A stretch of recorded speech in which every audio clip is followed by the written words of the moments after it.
Hello, I'm Dr. Adam Erwin.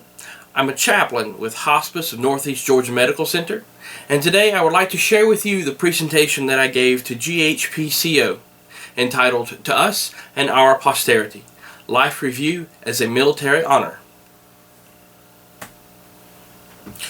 A little bit about me. As you can see on the screen, I'm an ordained minister in the International Pentecostal Holiness Church. I have a bachelor's in history from Georgia Tech, a master's of ministry, and a doctorate of ministry, specifically looking at compassion fatigue from Erskine Theological Seminary. I'm also doing preliminary research for my Doctor of Philosophy in Intercultural Religious Studies and Ecclesiastical Ethnography. I have several certifications, including Social Studies, note there, secondary Social Studies educator. So today you're getting a little bit from a history teacher, as you see in the next slide here. I was an associate pastor for a number of years, was a history teacher for several years. There's a picture of me teaching, one teaching my students virtually, and another there of me in Revolutionary War outfit as I was explaining to the kids guerrilla warfare and some of the Battle of Cowpens, Battle of Kings Mountain, Battle of Camden, several Revolutionary War battles that took place in the South. I did my residency in clinical pastoral education at AmMed Health.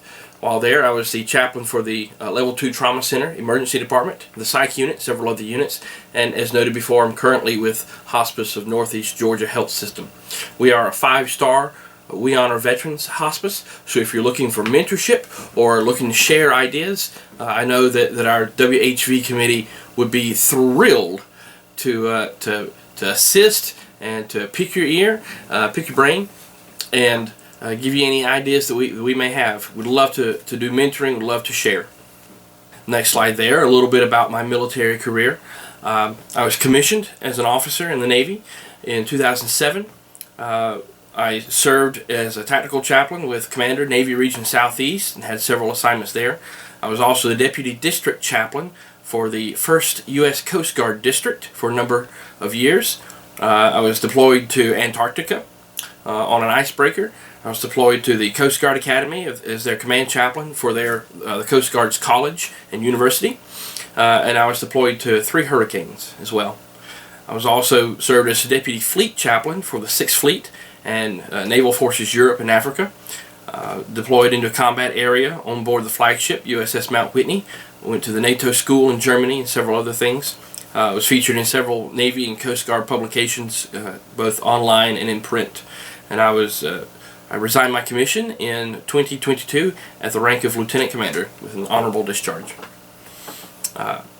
As noted, was in a Hallmark movie, which we'll talk a little bit more about later.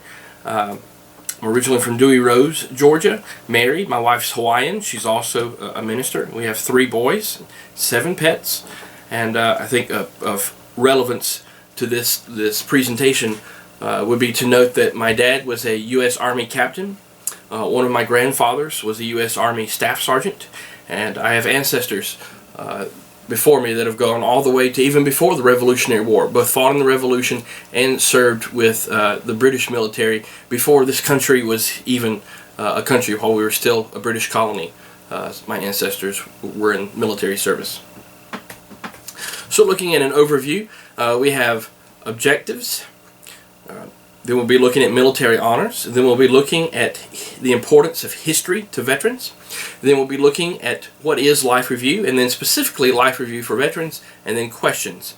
Now, in this presentation on storytelling, you have a historian and a history teacher who, is going to share with you some stories. So, think of it as practice for your life review skills.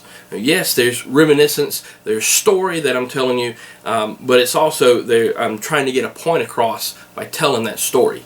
So use it as a practice for your listening skills in doing life review.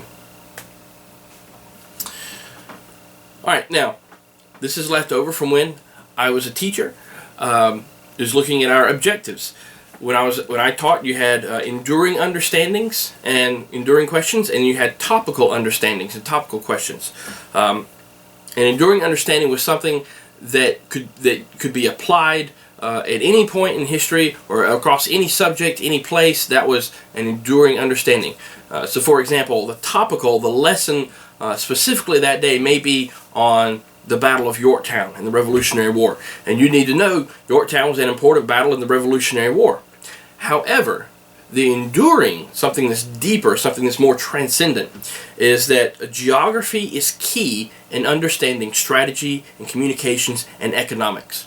Now that enduring understanding can apply to Yorktown, but also to the Battle of Britain in World War II, some 200 years later, and also to the Napoleonic invasions in the French Revolution, and also to Indonesia and Singapore and piracy operations even today, to Blood Mountain here in northeast Georgia, where the Cherokee and the Creek fought many wars several hundreds of years ago. All right, this is the enduring understanding is something that applies over a broad range of then subdivided individual topical subjects. Similarly, an enduring understanding would be adding is the combination of numbers.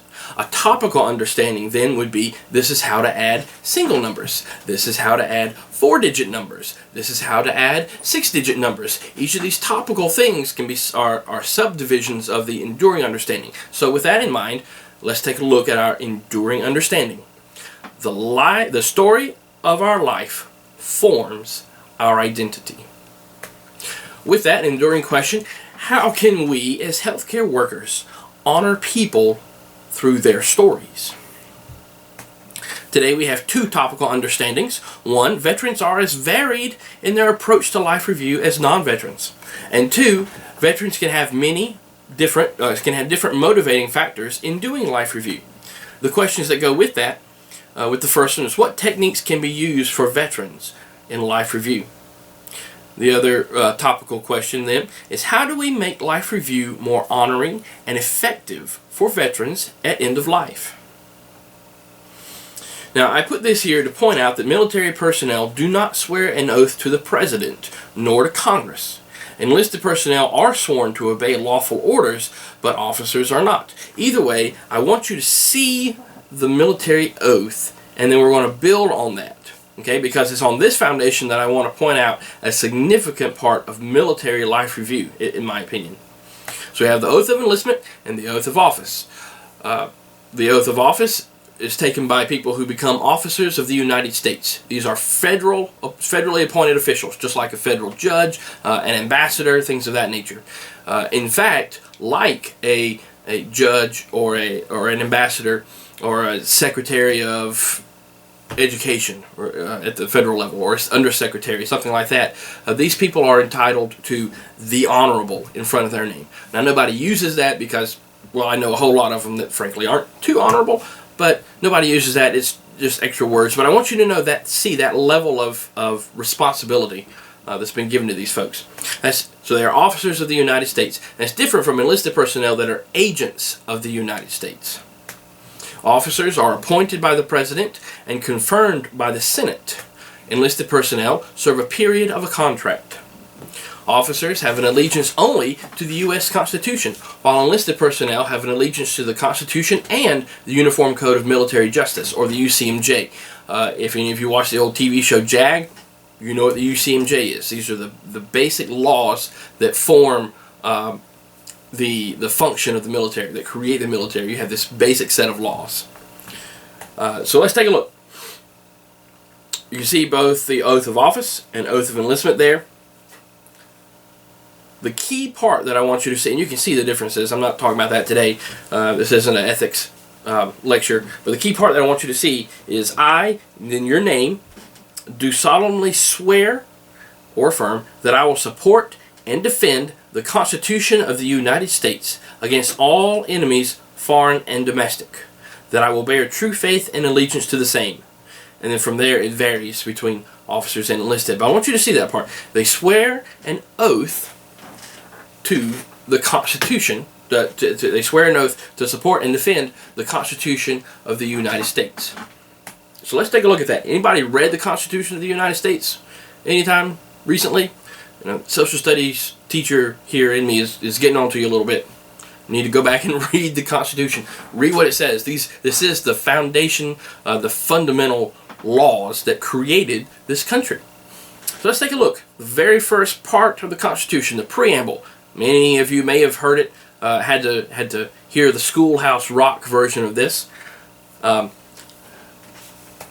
Here it is. We, the people of the United States, in order to form a more perfect union, establish justice, ensure domestic tranquility, provide for the common defense, promote the general welfare, and secure the blessings of liberty to ourselves and our posterity.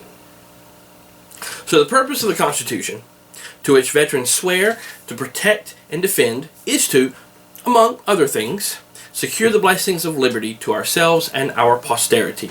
In a sense, then, a veteran doing life review is doing it, one, for themselves, and two, for their children and their children's children. I believe it was President Ronald Reagan who said, freedom is just one generation away from extinction. So freedom and the fight to keep it must be passed down from one generation to the next, from veteran, from citizen, from American to their child. When I taught history, there was one quote that I tried to use that explained why America was not like other nations. Now, many other nations have tried to emulate us since we came to the forefront of world power, but in its foundation, America is different from other nations. And there are many reasons that we're different, but specifically here, America is not centered around an ethnic nationality. Okay? The English, you find them in England. Germany is a nation of Germanic peoples. Brazilians are Portuguese and indigenous people, but Americans are not Americans because they're ethnically Americans. They're Americans because they believe in an idea, in God-given liberty as laid out in the Declaration of Independence and the U.S. Constitution. This idea, this freedom, this liberty is what veterans swear to protect and defend. But the cost of that idea is high at times, and unlike nationality, it is not transmitted by blood. Posterity must know the cost. In some ways, though I wouldn't frame it this way were I not a veteran and a historian, but in some ways it is the duty required for veterans under their oath to the Constitution to engage in life review, to tell posterity of the cost to secure the blessings of liberty, both to ourselves and our posterity. So, what are some ways your organization renders military honors? Well, the military does many things that are military honors. When I was doing a retirement ceremony for a Chief Petty Officer in the Coast Guard, I had to step in. Usually had the chaplain there and then the retiree and some senior officer. But they had everything. They had the red carpet. They had the shell casings. They had the whistles, the bells, the whole works. They saluting as people walk down.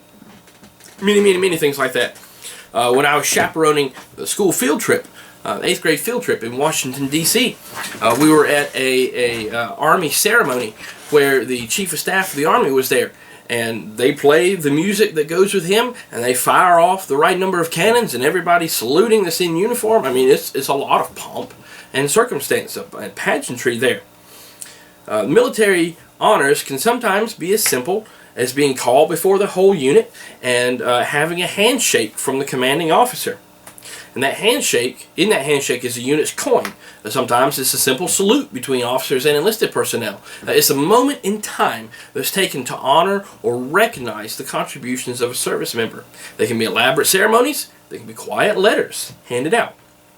Now, this is another thing that I did from my days as a teacher. Behind all of this is a question that I want you to wrestle with here in your own time.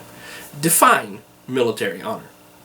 How does your organization, your hospice, your palliative care program, your hospital system, how do you do some military honors? How do you provide military honors in your own personal care when you go and see your patients?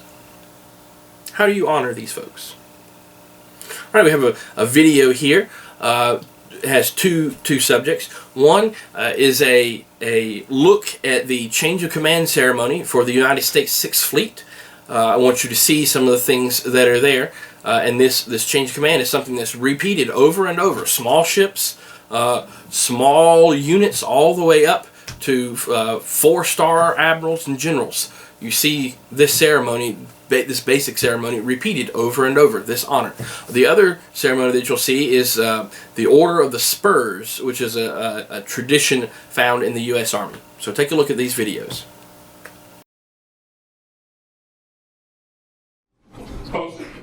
Post assignments. Alright, sir. Side boys. Attention. Go. Mark. Ladies and gentlemen, please rise for the arrival of the official party and remain standing for the national anthems and the invocation.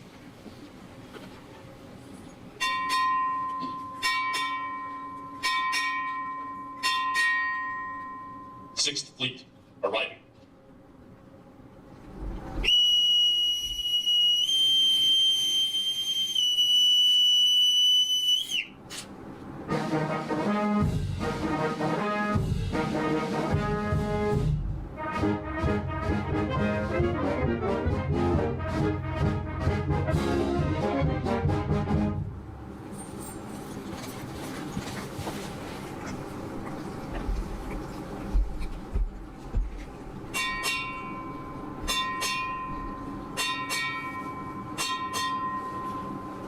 Vice Admiral, United States Navy, arriving.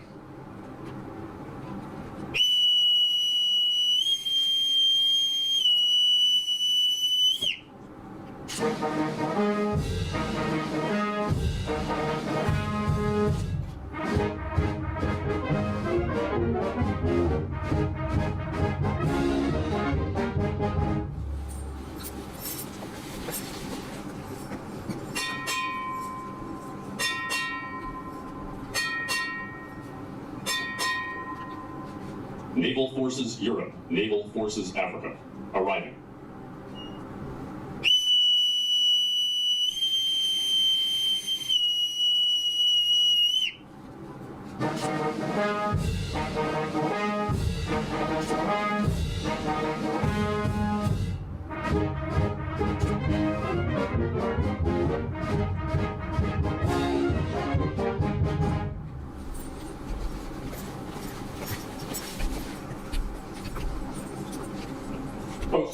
Post the side boys. Alright, sir. Side boys. Left, right, face. Post.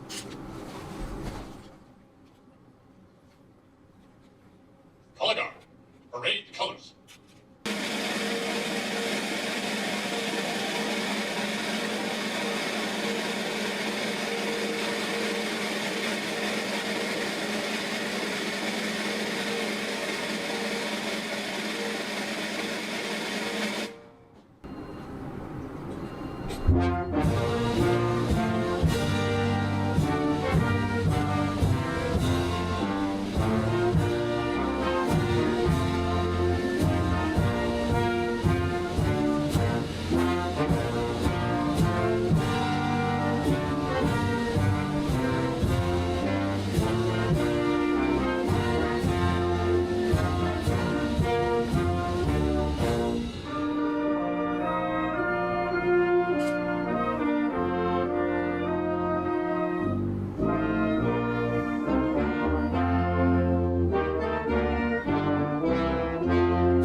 Color guard, post the colors.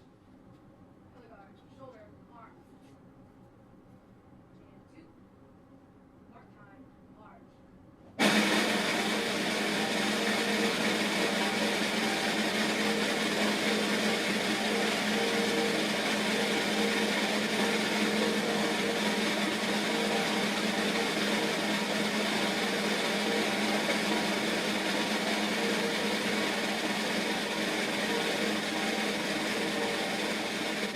Captain Trost, 6th Fleet Chaplain, will deliver the invocation. Buongiorno, good morning. Let us invoke the presence of Almighty God upon this ceremony. Let us pray.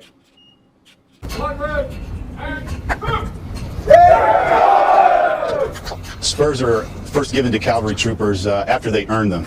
New cavalry troopers were given horses with shaved tails, that's the name Shaved Tail.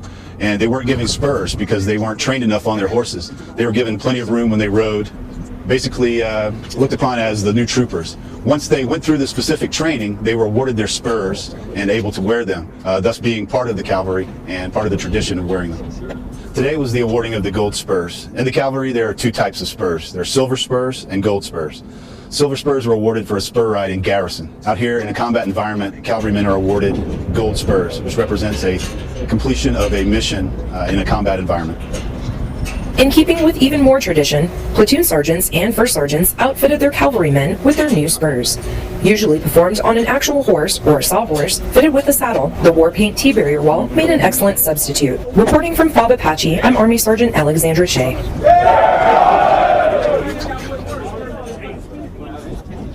Well, a lot of people think of the military as stodgy, inflexible, unchanging, very rigid, very precise. Everything has to be so, and you're just inflexible in your mindset.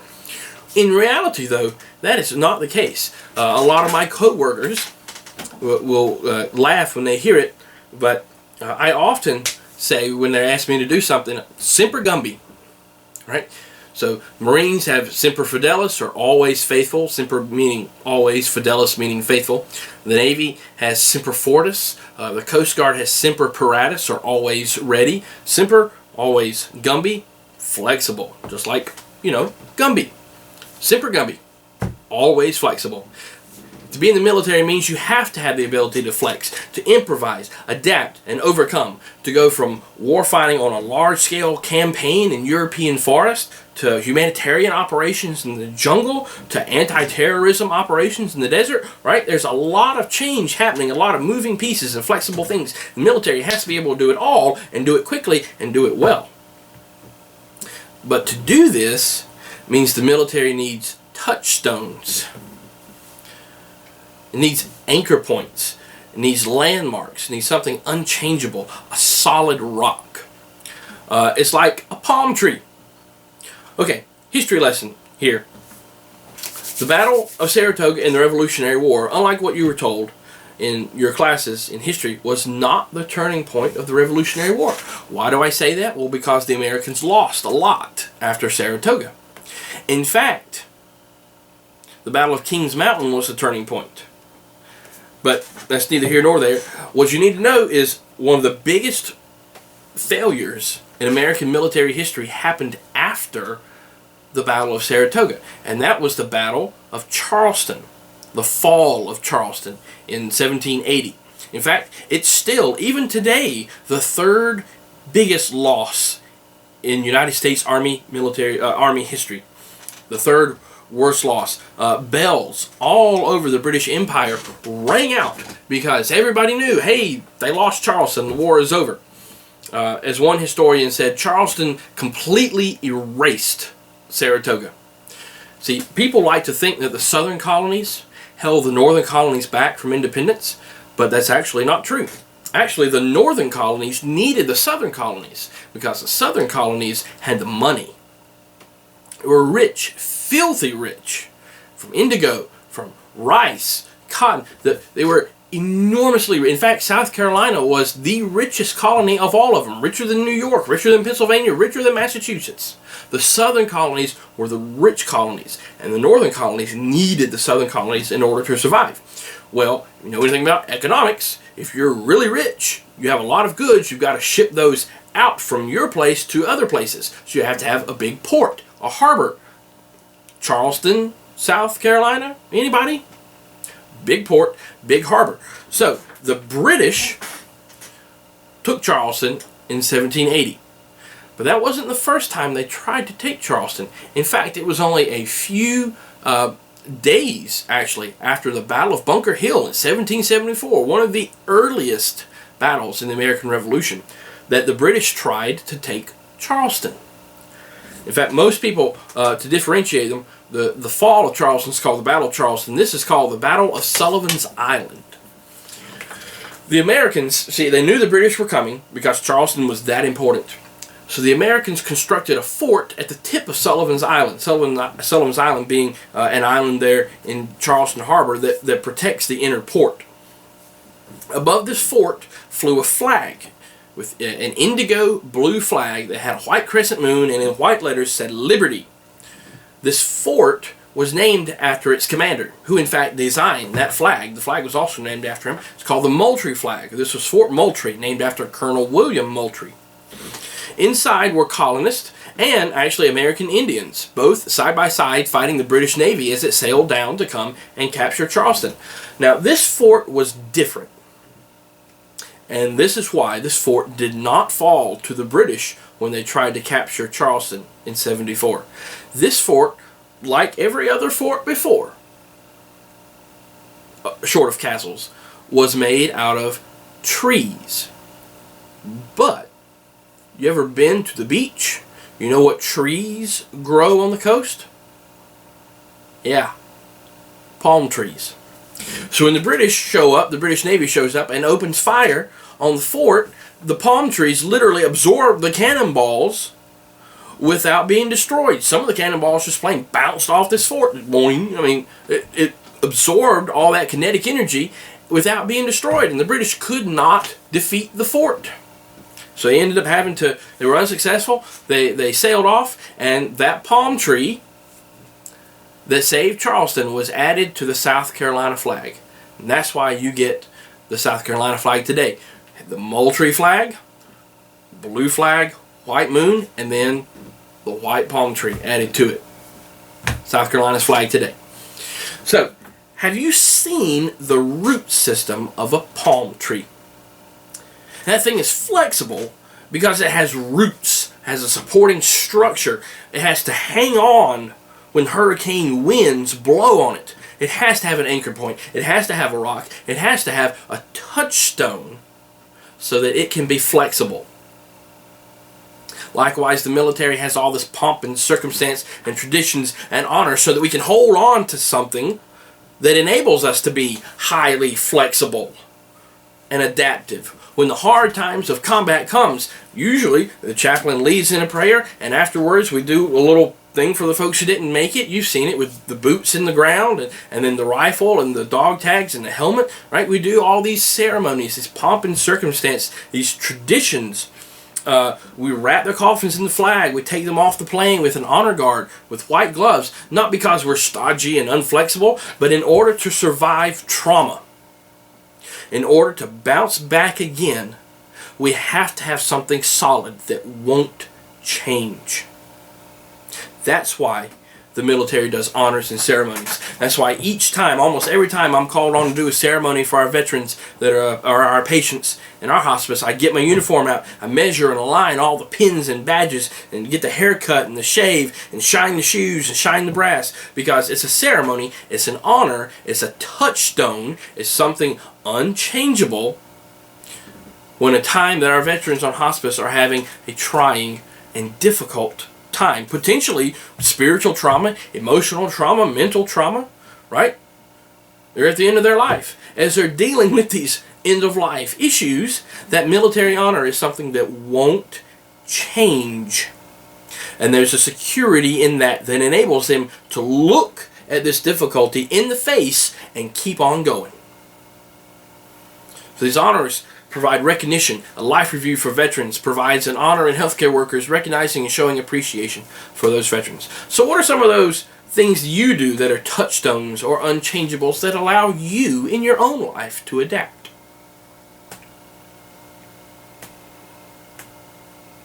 A simple perusal of any high-level military leader's library will show at least 40% of that library is on history. General Patton, as pictured there, fought each of his campaigns and battles in World War II based on the battles that had taken place in those locations earlier in history. Right? When he fought at different locations in Italy, he was looking back to the medieval period, to battles that had been fought in those same areas.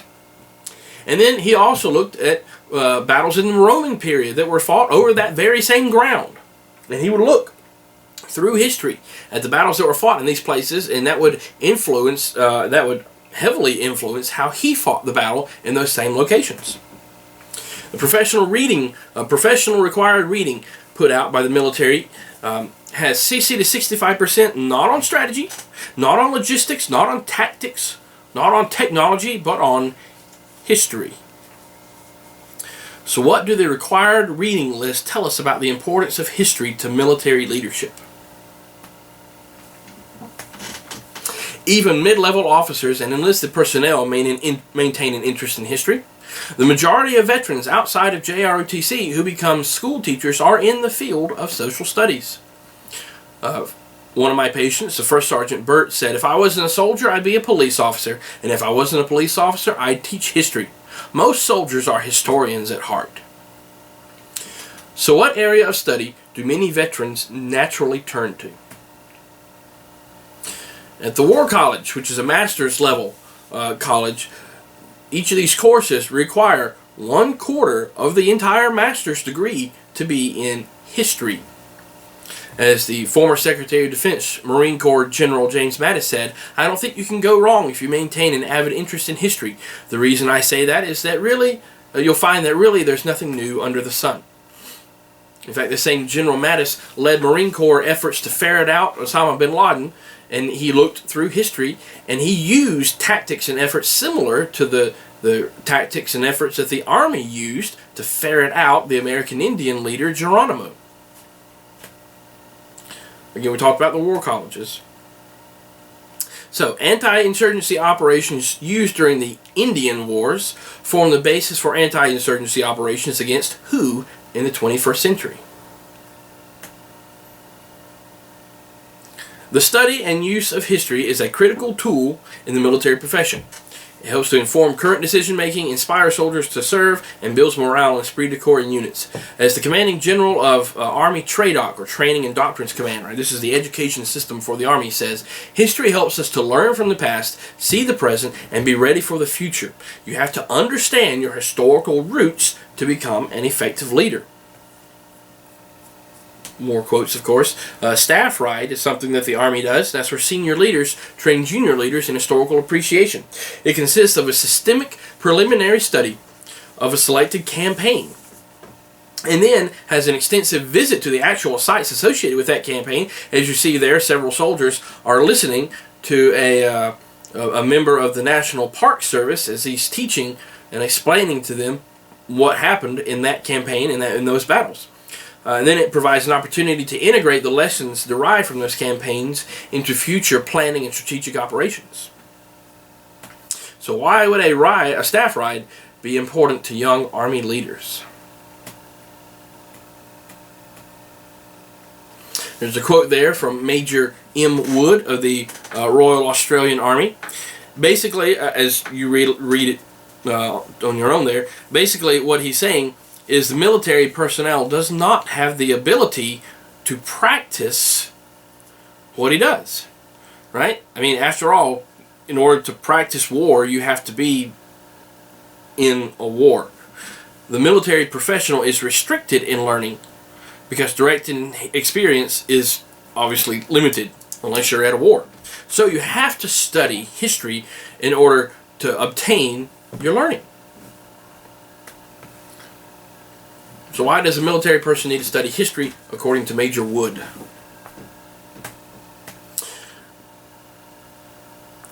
Without understanding the history of recent or bygone events, the responsiveness of soldiers, sailors, Marines, Airmen, Coast Guard is delayed because it tells you why. Why do we do this? Why do we do this drill? Why do we do this operation? Why do we do this protocol this way? If you can explain to the soldier, sailor, airman, etc., the why, then when they understand it, their responsiveness, when it's time to do the real thing, the responsiveness is increased. It's not delayed anymore. They understand, so they just do it. One of my social studies students, when I was teaching, came up and said, "You know what, Dr. Erwin, I think rules are made to be broken. What do you think?" And I remember a very famous saying in Navy aviation that says, "The rules are written in blood." In other words, every one of those rules that we write down for operating an aircraft, every one of the rules we do for landing, all of these policy, all of these procedures, all of the rules are there because somebody did it this way one time and they paid for it with their life. So in order to keep other people from doing that, we wrote it down and said, don't do this. The rules are written in people's blood that didn't do it right. So the rules are not there to be broken. You have to understand the why. And the why we do this is so that you're not paying in your blood. Past successes and failures are critical elements in the study of military history, in the way military studies history. So what's the relationship between history and responsiveness for military personnel? A few quotes here. There's Fleet Admiral William Leahy, who is the advisor to President Roosevelt in World War II, talking about the importance of history. And the other gentleman there is Lawrence of Arabia, who notes, with 2,000 years of examples behind us, we have no excuse when fighting for not fighting well. Right? We've done this over and over and over. You should know how to fight well because you studied history. And two other soldiers here. Sir Winston Churchill, who was a colonel in the British Army, and then First Lord of their Navy Admiralty, and then Prime Minister. So study history, study history. In history lies all the secrets of statescraft. Those who fail to learn from history are doomed to repeat it. And President Teddy Roosevelt, who was the Assistant Secretary of the Navy, and then later an Army Colonel. He earned the highest award for valor in wartime, the Medal of Honor. And he earned the highest award for peace, the Nobel Peace Prize, the only person to earn the highest awards for peace and war. President Teddy Roosevelt. He was also a historian. The more you know about the past, the better prepared you are for the future.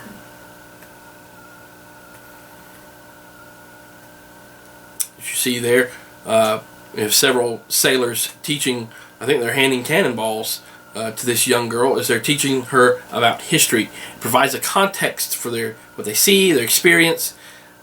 It provides a maturity. History provides maturity through self-aging, allowing a person to be old in mind, as it were.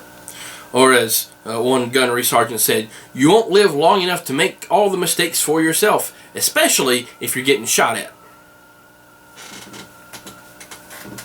So how does history allow veterans to be old in mind, and how is this beneficial for a warfighter? Alright, moving on. Our next section here. What is life review?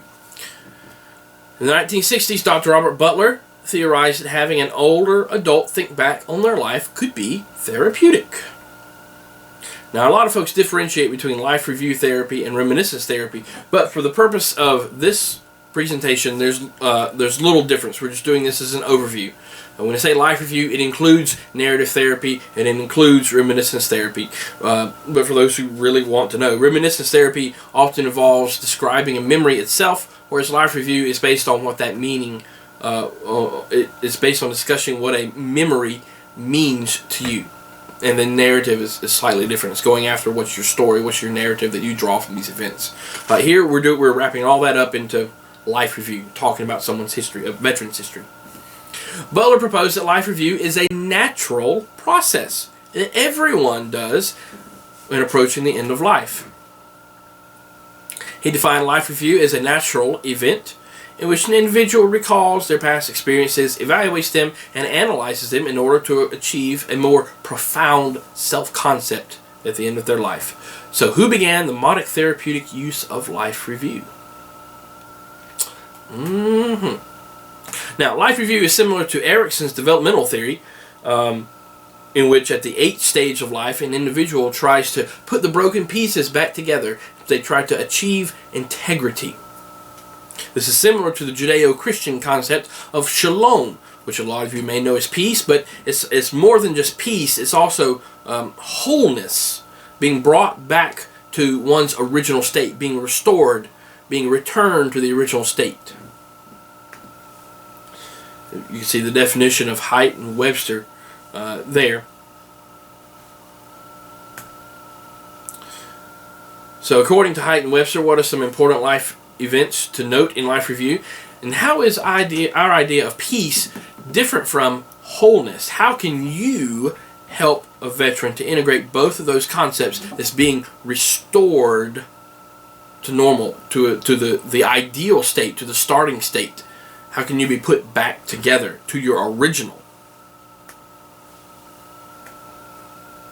Now, Butler believed that life review may dislodge memories buried in the subconscious, which may cause unresolved thoughts or emotions to surface. He said this was okay. He believed that for people to come to terms with their existence and impending demise, they would unconsciously or even consciously think back on their lives. They would think about it.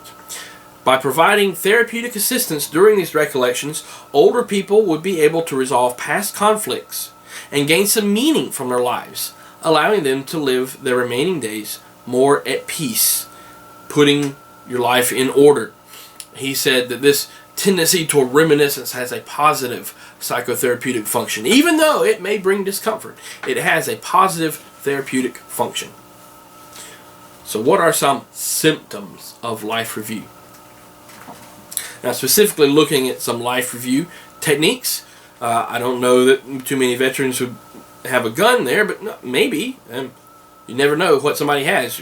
As you take a look at it, there's some photographs, there's uniform components, there's letters, there's orders, there are some weapons, there are all kinds of things here. Maybe asking to see some of those mementos, especially in a group setting, can be very beneficial. And that group setting isn't necessarily a senior home. It can also be with family. You know, hey, seniors, if the veteran has young kids or grandkids, maybe the grandkid wants to take a look. The pilgrimage may be difficult, but perhaps there's a YouTube video of their ship or their squadron or their division or something, or maybe where an operation or a battle or rescue took place. Could be music recordings, photos, collections, anything from their past that help sharpen the memories and events. Could be anything that preserves ethnic identity is used often in life review, but this would be more specifically preservation of their military identity. A note to be made here, there is a tremendous amount of variety, even on something as, well, uniform as a uniform. A person's military branch determines their clothing. Officers will have different identifiers than enlisted. Rank is on uniform. Warfare, skill badges are on just about every uniform. If they have a unique professional level job like lawyer, doctor, nurse, chaplain, dentist, that'll be on there. Special assignments, units, how long they've been in, down to the ribbons themselves. Once you know what everything is, you can look at the uniform and read it like a resume. You can see, oh, Army, enlisted, staff sergeant, 101st Airborne Division. Hey, those guys jump out of planes. I bet his knees and back have some pretty significant problems here. You might be able to see drill sergeant. Parachute jumped into combat. Was in Europe, World War II, and Korea. And whoa, those are some pretty impressive medals for valor and heroism in combat. You might even see Air Force, officer, captain, communications, didn't go overseas. Performed well, probably just did his bid and got out in 4 years. But the very uniform itself can be a life review. So what are some of the items that can be used to facilitate life review? Most people have a few regrets or some unresolved concerns for which they have yet to come to terms. If the life review therapy sessions are recorded, either video on a phone or voice or in writing, this information could, if the veteran's okay, be shared with family and close friends. And that gives them a deeper understanding of who the veteran patient is and all they've experienced. They can hear and see even the joys, the heartaches, the struggles, the accomplishments of their loved one. So all that information doesn't just disappear after the veteran patient has passed on. Again, to us and our posterity. By helping with the patient's recollections, we as clinicians are able to point out these people's lives have meaning and show them where their life has made a difference, no matter how big or small. Now, a word, and sometimes you need to know where to push and where not to push. We don't want to re-traumatize somebody, but at the same time, it can be therapeutic to have small degrees of re-traumatization so that you come to terms with what it is. Of course, if you don't have experience or training in this, I wouldn't advise doing a whole lot of that. but somebody experiencing that trauma over and over in small, very small amounts, they can start to deal with that. You get numb to it. There's healing that comes. The scab is put over the wound, and then the scab turns to skin, little by little here. Additionally, Butler believed that pressing some people in life review could be maladaptive, leading to depression and despair. So there are some things that we do need to be careful with in pushing. But at the same time, overall, it's a healthy process. He believed that all people would in some way go through a life review process. What's the saying? They saw their life flashing before their eyes. Well, that's life review, albeit quickly. Researchers have concluded that assisting people through this process can have them have more favorable outcomes, allowing them to live more happily for the remainder of their lives. It can be very cathartic for many individuals. By listening to individuals' memories, clinicians can determine whether they may need some encouragement or other forms of therapy to better accept past situations or events. So, in what instances should life review not be used? Let's take a look. There are three features of life review. One is a life balance. This process promotes the balance between positive and negative experiences with the structure of questions. Start with positive, funny, favorite memories to build rapport. Right? Create something that emphasizes positive experiences. Tell me the funniest thing that happened to you. Tell me that time that you saw the drills, that you made the drill sergeant go crazy, that you got under his skin. Tell me that time that y'all were out on leave and liberty, and you almost got caught by the MPs, the military police. Just tell me something funny, something positive. What's your favorite memory? After that, we go into finding meaning. Even traumatic experiences can hold meanings, but if the veteran doesn't want to go there, then don't. In time, they might go there. If you show yourself trustworthy, they may share. Either way, we want to find meaning in each of these experiences, positive and negative. And then finally, an elaboration of memory. The specifics of certain memories are unlocked through treatment. Turning both positive and negative memories into a spoken narrative can highlight the good and bad in our memories. A spoken narrative is what we're shooting for. And building trust, right? I'm not going to take your story and go share it with the world. And yes, you can trust me. I'm a healthcare professional. You can trust me with your story. And you can even say, when they're done, hey, thank you for trusting me with your story. Alright, so name 2 of the 3 life review features. Now, there are three phases to the life review process. The initial, the middle, and final phase. In the initial phase, this is where we're looking at the goals with the client. This is kind of in preparation of what's going on. For those who experience dementia or Alzheimer's, a journal or photographs or songs may stimulate images. This is where you want to have them bring out things like photo albums and collages and scrapbooks, historical items, clothing, maybe any other life story work that they've done, family trees, things that they've already begun to do, or memory boxes or uniforms or ship photos or things of that nature. What we're going for is the physical memorabilia, the physical artifacts of doing life review. In the middle phase, this is when you would need to go through in succession their stages of life. Now, in general life review, this is when you would start with childhood and then go through teenage years and adulthood and to late adulthood and so on and so on. But for military, we might want to look at start before you got in. What were some of the values that made you what made you join? What were some of the values you had that made you raise your right hand? Or were there events that made you do that? Were you drafted? Was it 9/11, for instance? Was it just you felt like you had a need to give back? What made you join up. And then, what was your initial training like? What was boot camp like? What was your first unit? What were some of the operations or events that you saw with that first unit? And then subsequent units and events. What were some impacts on your family?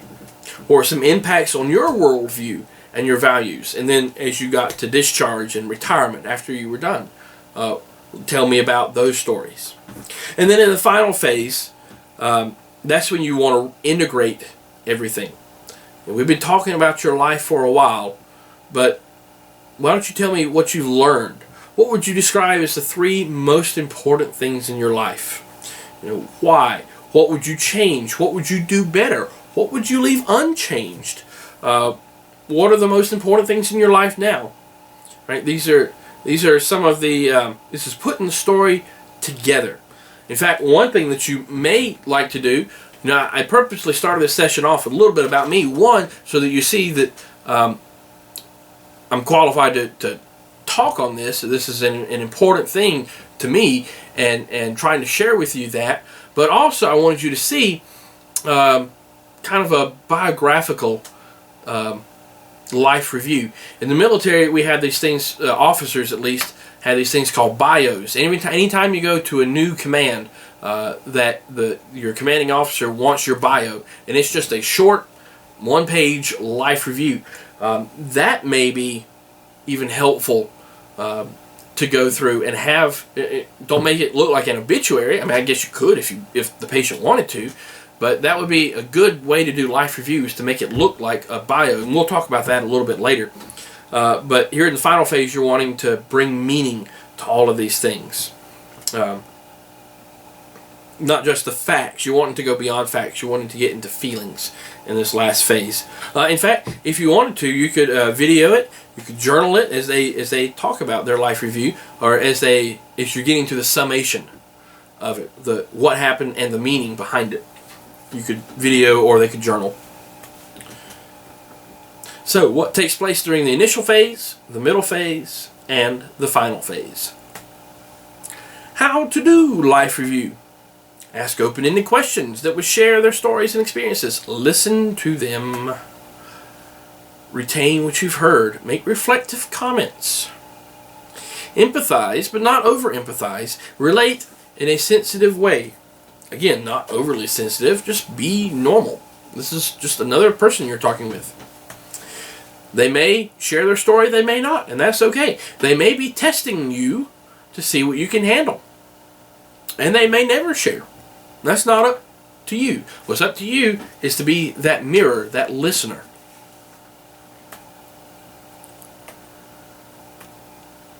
So what are some steps in doing life review? According to BMC Psychiatry, veterans of wars before our current global war on terrorism actually show a far healthier and are better able to cope with trauma than the general population. So these, unlike, this is contrary to a lot of the stereotypes that you have of Vietnam veterans or Korea or World War II veterans who are, scarred by their experiences. I mean, that does exist, but that's not, the stereotype is not correct for most people.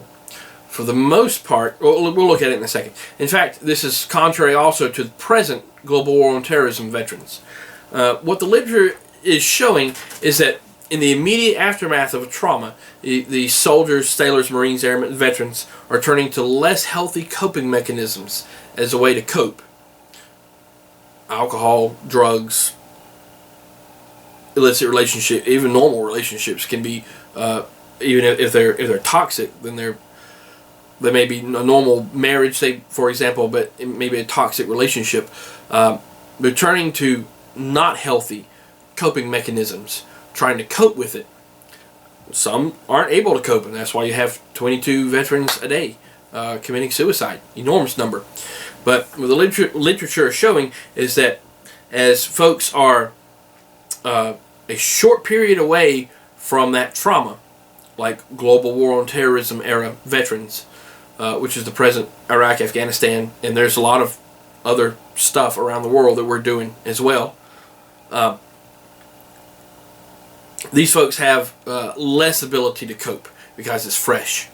And then you have the general population, fairly, I guess, average coping skills. But then, with even better coping skills are these veterans of Vietnam and Korea and World War II. Because, well, frankly, they've survived with those demons. And they've learned to cope with them. So their coping is better than these other two groups, general population and newer veterans. So why are some veterans more able to cope, but others are less able to cope than the general population? Is your question. All right, story time. This story is not mine, but in doing some research for another historical project on the admirals who won World War II, there was this story. One afternoon, 6 months after I turned in the manuscript for my book on admirals in World War II, I was at the post office in my little mountain town, and I noticed an elderly gentleman behind me in line. He wore a battered cap with the words Lexington, CV2 emblazoned on the front. It didn't seem possible, but I had to ask, "Were you on the original Lexington?" "Yes," he answered proudly, "but it was sunk." "I know," I replied, "at Coral Sea in 1942. That exchange made 89-year-old Bill Dye and me quick friends. Dye had enlisted in the Navy right out of high school. After basic training and electrician school, he reported aboard the Lexington in October 1941. After Pearl Harbor, he was promoted. And on May 8, 1942, that fatal day, from his station, he felt the Lexington shudder as 2 torpedoes slammed into the carrier's port side. These were followed by 3 bomb hits along the flight deck, and the ship listed to port with its engineering spaces partially flooded and fires raging. The crew fought back, counter-flooded some compartments, and soon had the ship making 25 knots ahead. Then, the vapors from spilled aviation gas ignited. Dye and his shipmates scrambled topside as the order was given to abandon ship. Afterwards, it was the little things that Dye remembered the best. The neat line of shoes along the edge of the flight deck as sailors took them off and went over the side. The ice cream, usually a very carefully rationed treat that appeared as if by magic and was devoured by greasy hands. The $26 he left in his wallet in the locker below. Out of a complement of nearly 3,000 on board the USS Lexington, only 137 were killed. That was due, Dye says, to the fact that, quote, not one man on that ship got out of line. Dye was put on a transport and shipped back to San Diego. From there, instead of fighting the Japanese in the Pacific, he was on a submarine chaser off North Africa and in the invasions of Sicily and Italy, fighting in the European theater against Germans and Italians. By the time he finally got to New York City on leave, Dye remembers there wasn't a bad-looking woman in the world. Bill Dye is one of the few remaining members of the greatest generation who sailed into harm's way as fresh-faced teenagers. He once admitted to me he couldn't remember what he had for breakfast, but his memories of the Lexington, he said, were crystal clear.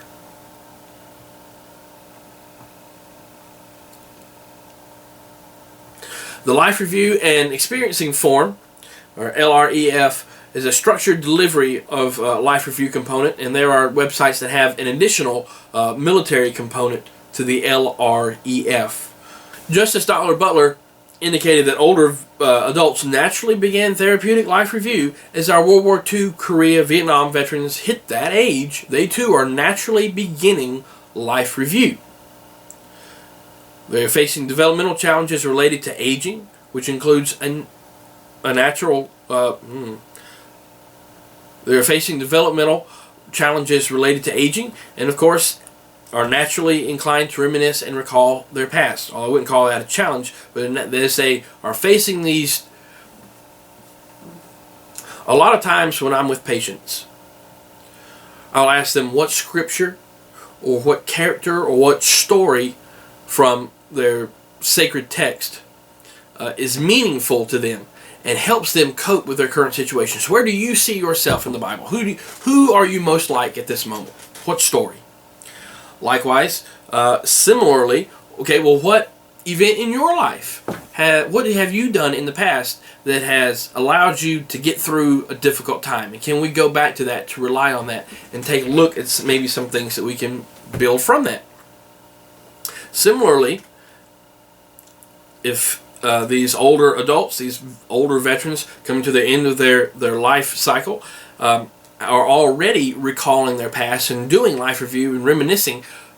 That's the time for us to step in as clinicians and allow or encourage that life review, to nurture it so that they can take those lessons from hard times in their past and apply it to where they're at now. The research suggests that life review prior to PTSD, group therapy even, has clinical benefits for reducing symptoms of PTSD and increasing self-assessed wisdom. Now, some problems that we're facing is, as the years have gone by, we've gotten really good and advanced far in traumatology and traumatic stress. We've gotten really good and advanced far in gerontology and care of the elderly, but we have not integrated those two advances really well. So we've come up really far, but the trees, the branches hadn't interlaced very well yet. That's a challenge for future work. Here is a video I hope you'll enjoy. Notice the first part of this video is actually simply entitled on YouTube, I Reminisce. It's by a Marine. I want you to see some of the things, and he's going to point his camera to some of the things that they're reminiscing about. You'll see photographs, uniforms, medals, pictures, maps, and even in the songs that are played. You have the Marine Corps song, which talks about Marines' history in some places, and even in the PT run, the cadence that you'll hear, where it sounds like they're running, the PT run, you'll hear them talk about Belleau Wood, which was a Marine Corps battle in World War I, where they got the nickname Devil Dogs. You'll hear about Wattle Canal. You'll hear about Iwo Jima. You'll hear about the Chosin Reservoir in the Korean War, where they were part of the Frozen Chosin. You'll hear about wars in Vietnam. You'll hear about Beirut, Lebanon. You'll hear, again, the importance of history to the military veteran. As he's doing his reminiscing, it's like he's reminiscing about reminiscing before. You know, it's these life cycles you hit. Anyway, here's the video. Take a look.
I think it's time that we do it again. Beirut,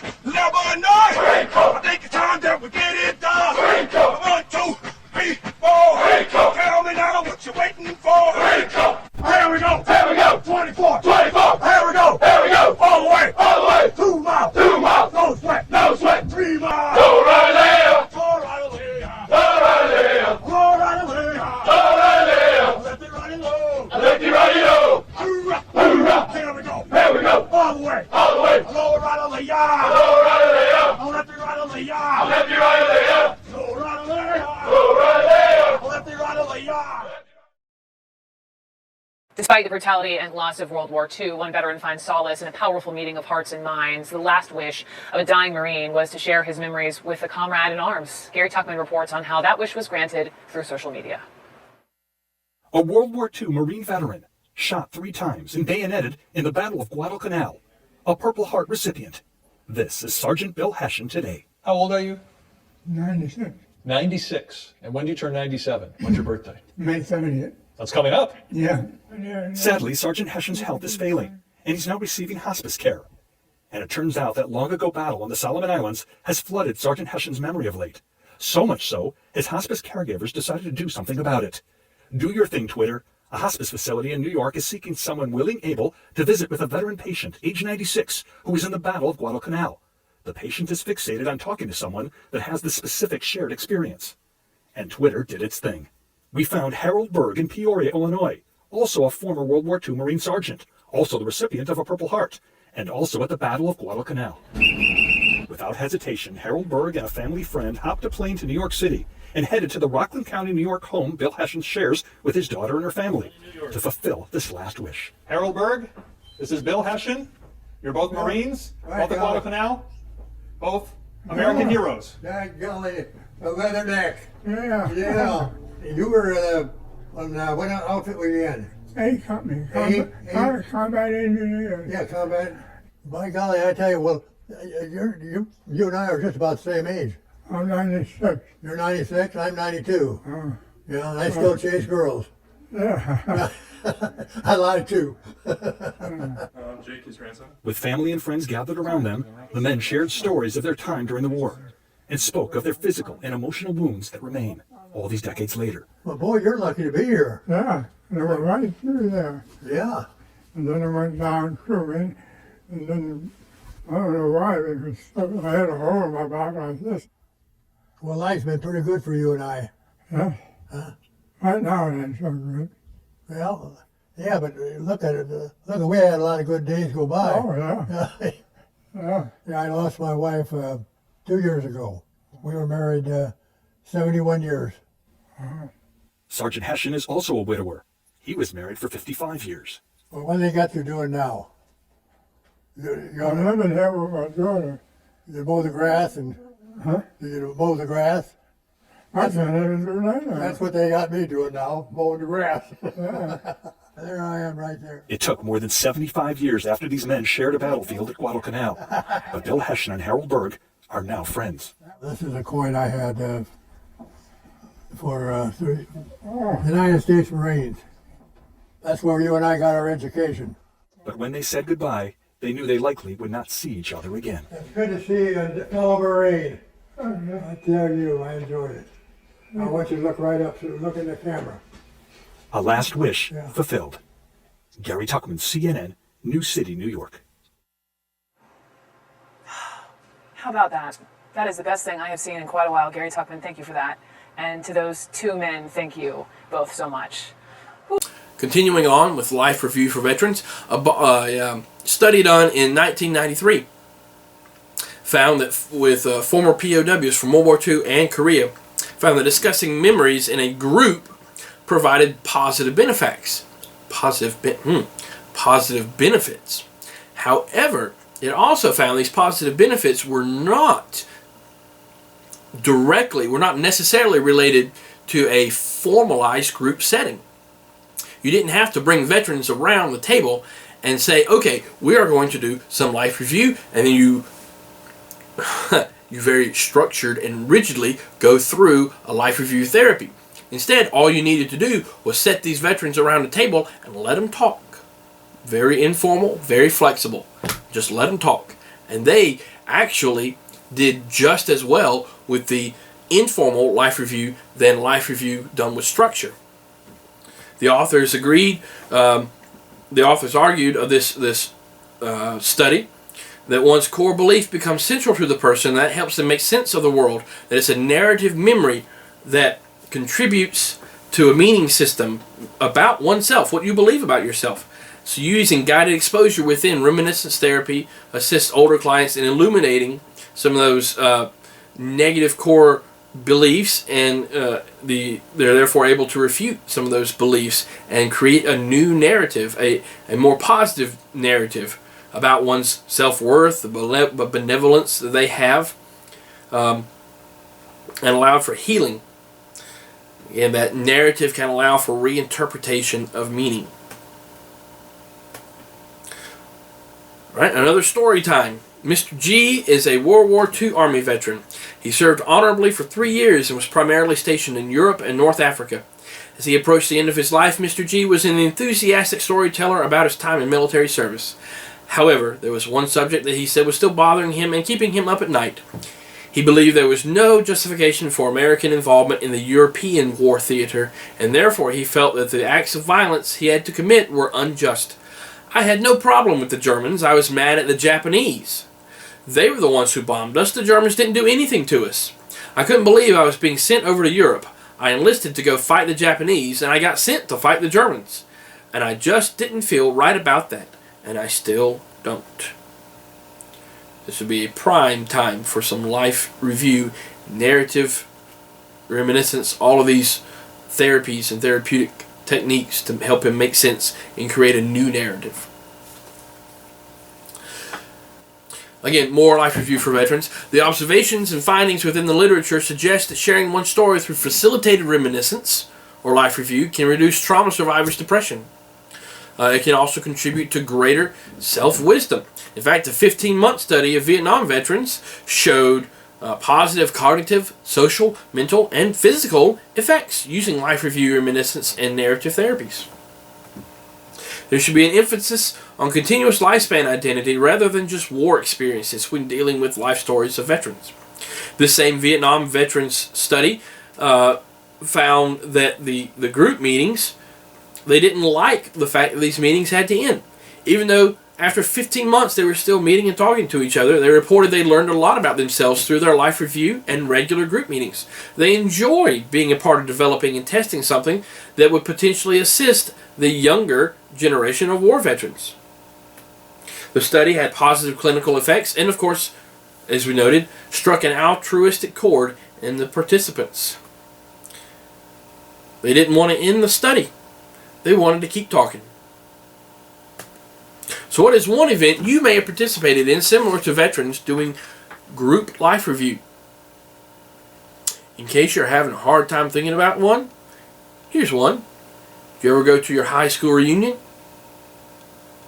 There is a group. You are doing life review and reminiscence and narrative therapies. You're making meaning in a group, unstructured, doing life review. Right? Take some of those lessons. What were you thinking about? What made you ask questions of yourself? What made you recollect events and then draw meaning from that? That's life review that you did at your high school reunion. Now apply some of that to your treatment and your care of your patients that are veterans. Here is another video. On tours in Japan, been to Korea, been to Italy, been to Spain, France, Germany, and I also spent a whole lot of time in South America. Okay, so I spent 22 years in the Air Force, probably the best 22 years of my life. I was in the Army, I was in military intelligence, and I was stationed in Korea. John Tallman comes from a long line of proud veterans. My great-grandfather, his brother, and 11 first cousins all fought for the Union in the Civil War. The food isn't the only thing bringing people to the table. It's not so much about coming to get the food or tipping someone. It's all about the camaraderie, the way we felt, the way we used to unite. For those vets who served, who can no longer spend time with loved ones, a special tribute greeted guests as they entered the lobby. When you walk in the door and they had the table there with the open seat, that's really respectful. I appreciate it.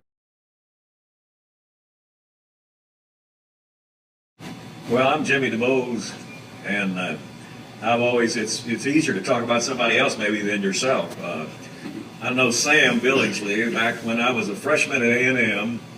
Sam was a top sergeant which was meant something at A&M. You don't get to be a top sergeant unless you're a good student. And he was an engineering student and all that, so he was quite a man. And Frank, I didn't get to know him much until we'd have a Arlington Heights reunion, and it was Frank was the spokesman, and he was the guy that got everybody together. But I think it's a wonderful opportunity to remember the veterans that are gone. We all knew wonderful young guys. Like one was Gerald Whitney. He left high school. He couldn't wait to get in the war, and he went off and joined the RAF, and then he went over and flew Spitfires, and sure enough, he got killed early in the war. And then there was another one. Billy Wood was a wonderful young guy. He was a B-17 pilot, and he got shot down, and we lost him. So it's fascinating to think back on the good guys that aren't here anymore. 3 brothers that were in the service. We were in the Army, Navy, and the Air Corps. And I had 2 brothers that were in the Bulge, and I had one brother who was a highly decorated Navy captain. So all of us were involved in the service, and you wanted to be in the service. The last thing that happened to you to not be in the service and have to explain to somebody why you worked there. Anyway, I don't blame the guys not wanting to go to Vietnam. It wasn't as popular as wars as when we were in, you know. Everybody wanted to be in the service, and if I didn't make it in aviation cadets, I'd probably want to shoot myself. It was that important that you succeeded in the service. Reminiscent of that, I recall there were 15 fellows from my class of 43. That's a good story. That all enlisted in the Navy together on the same day, 15 of them. Yeah. And my class at its 60th reunion 10 years ago gave a granite memorial to Arlington Heights High School that's inscribed with the names of all the fellows who died in World War II and the Korean conflict. Some 22 names on that granite marker. Now, Life Review there is a difference between non-combat vets and combat vets, and there are some clues you can see if someone's a combat vet or not. 1, they might just tell you. 2, if they're Army, they tend to have a silver rifle in a blue background with a silver leaf. I think here's a picture. This is a combat infantryman badge. If they're Navy, Marine Corps, or Coast Guard, they have the combat action ribbon, which you see here. The Air Force does have a combat medal, but it was only in the last 10 years that was issued, so you might not know if an Air Force person is a veteran or is a combat veteran or not. Of course, no surprise, increases in mental health issues in later life were found in combat vets and not seen in those who had not been exposed to combat. Dr. Carolyn Aldwin at Oregon State notes that in late life it's pretty normal to do life review, and for combat vets that review of life experiences may have more of an impact on their mental health. They may need help to see meaning in their service and not just dwell on the horrors of the war. Also, it's noted that the type of homecoming that veterans got played an enormous role in their mental health later in life, and that doing life review can help them, especially if you're welcoming them home now. As part of that life review, that can help them focus on reintegration and reduce the overall toll of those negative events. So how can you help to welcome veterans on hospice home? Another story time. Mr. F is a 77-year-old veteran of the Korean War. He never married and lives most of the last 20 years of his life in a small trailer park outside the city. He refused to see a physician until the owner of the trailer park persuaded him to come to the local VA emergency department to evaluate a very large tumor growing on the side of his face. When he was checked into the emergency room, Mr. F entered none as his next of kin. He was briefly hospitalized but was released to a nursing facility once he made it clear he would not accept treatment for the rapidly growing malignant tumor. It was not easy to get Mr. F to agree to be admitted to the nursing home, and he only did so after the trailer park owner told him he could not come back to live alone in the trailer. Mr. F was fairly irritable with staff at the nursing home, but overall adjusted to his new surroundings. However, staff noted many unusual behaviors. At specific hours of the day, Mr. F would get out of bed, look under his bed, look in his closet, look out the window, and down the hallway. Staff had to announce themselves loudly from the doorway before entering, because one time he took a swing at a nurse who was near his bed when he woke up. Staff and other residents became concerned when Mr. F began screaming at different intervals during the day and even occasionally at night. Eventually, a nurse realized he was screaming whenever a plane flew overhead. Although by this point Mr. F was too delirious to confirm this, staff assumed the sound of the planes triggered flashbacks. A simple intervention of providing him earplugs helped block that trigger.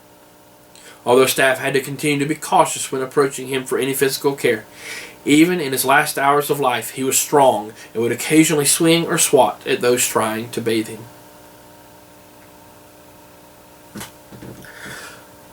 More life review for veterans. Assisting veterans who want to engage in life review is a privilege. Knowing how to support them can be uniquely challenging. Some veterans may have no issues with a dis-ease. They may be completely comfortable. Others may have moral distress, spiritual distress, memories of living in a hostile environment, exposure to violence, in addition to living with PTSD.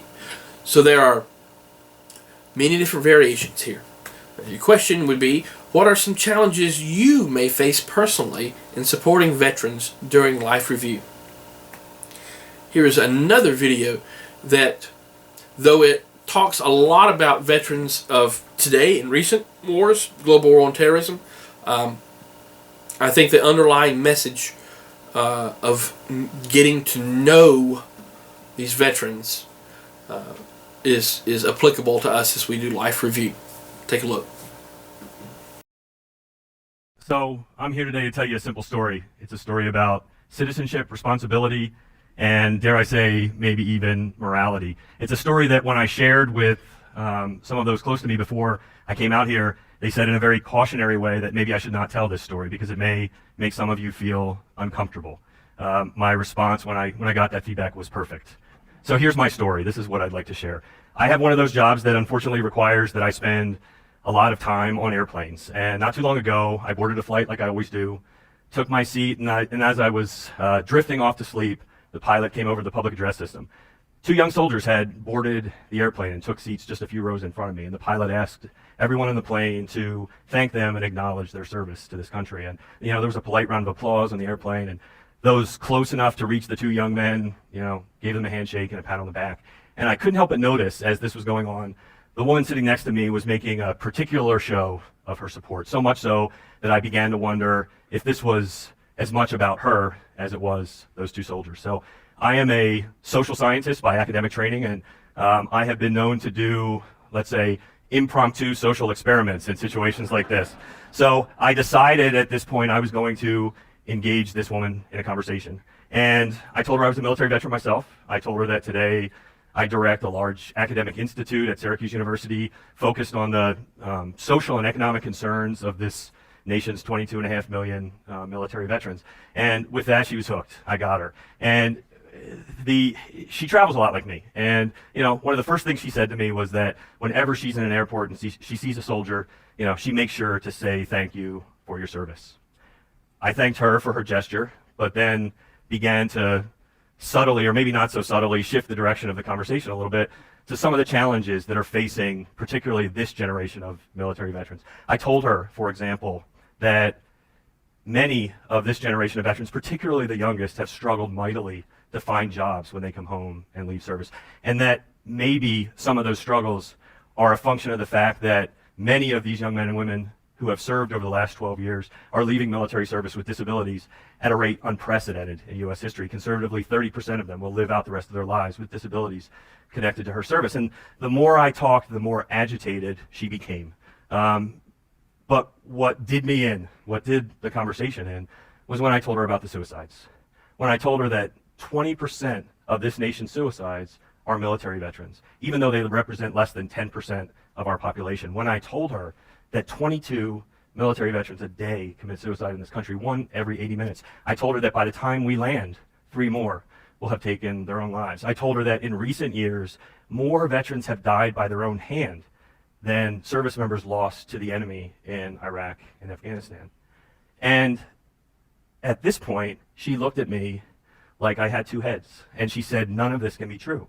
This isn't Vietnam. Didn't you see us clap for those soldiers? America supports our veterans.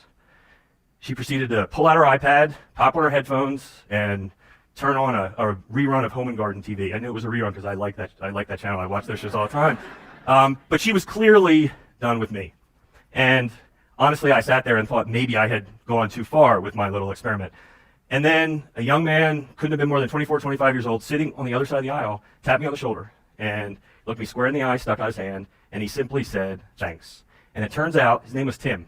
Tim was a military veteran. Tim volunteered and enlisted in the Marine Corps when he was 18 years old, served for 5 years. 3 of those 5 years he spent in Iraq or Afghanistan. He got out just about 6 months ago, and he had a plan. He was going to go to school. And he seemed ashamed to tell me that he only lasted about 2 months on his college campus because he said, I just didn't feel like I fit in. I didn't feel like I belonged. I had nothing in common with my classmates, with my teachers, with my administrators. He'd been trying to find a job, no luck so far, and he told me he's really hoping that the docs at the VA can figure out how to stop the ringing in his ears so he can get more than 2 or 3 hours of sleep each night. And you know what, to be very honest with you, because of what I do, I've heard all that before. None of that necessarily surprised me. But what hit me like a punch in the gut is what he said next. His eyes welled up and he said, Mike, worst of all, worse than all of that is since I've been home, I feel anonymous. And at that moment, I turned and looked at the woman who was sitting next to me, and she's lost in her reality TV. And you know, Tim was not the only one at that moment looking for a tissue to wipe his eyes. Now home, among the very people who sent him to war, he feels anonymous. I'd ask you to reflect on that for a second. That when you made the decision to defer the defense of this country to Tim, you made a moral choice that incurs a moral obligation. What is that obligation? It's a very, very simple thing. It's the only thing that Tim wants from you. Tim wants you to know him. I implore you, find a way to know Tim. Thank you.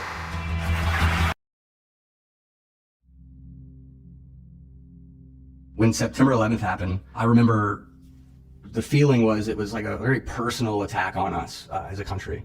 I wanted to do something impactful. I wanted something that had a meaning behind it. And certainly the Army, there was meaning there. When you're at sea, it's your primary concern as an engineer is to keep the ship moving forward and keep the lights on, and you don't have time to be afraid. You have a job to do. My first job at 23 in the Army was in charge of 100 people and millions of dollars worth of equipment. You know, you had such an important job that giving it up, it's really hard to figure out where you fit after that. I don't ever know what to say when somebody says thank you for your service. Because I don't think they even know what they're thanking me for, because I don't know what they're thanking me for. I think my response normally is, you're welcome. I gained way more from it than I lost. Don't thank me for my service, because it's cliche and it's normalizing, and it almost seems now obligatory. I don't like it when people thank me for my service. It sounds like you've done your part, you're done with service, thank you so much, and now move along. I had been a helicopter pilot, I had been an S6. I expected when I came out that I was just going to be, having to decide which of the jobs that I wanted. I applied for 800 jobs. 800 to get one. And it's like that experience in the Army didn't count. It was like null and void. A hero? No. No, I did not consider myself to be a hero. No. Not by a long shot. To my kids. It's a small number of people who deserve that. There's around 7,500 heroes between Iraq and Afghanistan. I don't think that you can thank a hero because they're not here. I don't think I did anything that was heroic or did anything special for anybody. I had a lot of anxiety when I came home, which was weird because you think that you'd have more anxiety being overseas, but it was transitioning back home that was pretty hard for me. It's not having a network or not knowing where I belong, not knowing where exactly I fit in. It's pretty much you're plopped down and it's like, okay, find your way now. When I first got back from Iraq and Afghanistan, I had to deal with a perception of who I was as a veteran. The vast majority of civilian perception of veterans is that we're broken, that we're riddled with PTSD, or that we have so little skills that all we can do is knuckle drag. I hadn't quite realized that people were looking at me that way, that not only am I a big guy, that I'm sort of a weapon because I was in the military. It's a stereotype, that's all it is. You probably pass 1,000 veterans a day and you have no idea that they're veterans because they just act like normal human beings.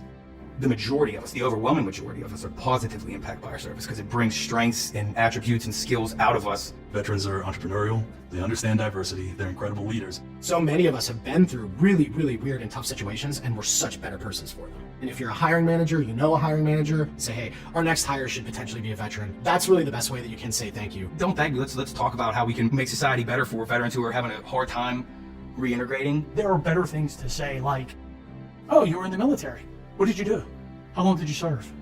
Tell me about your service. But don't ask that if you don't really care or you don't want to know the answer. But if you do, feel free to ask it.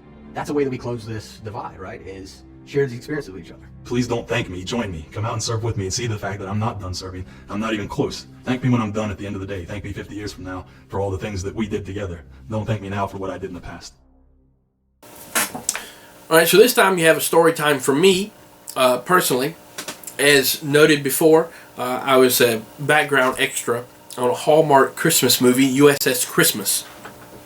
My wife's friend was one of the actors in that, and they needed some background folks who were Navy and still had the uniform, so they wouldn't have to costume all these extras.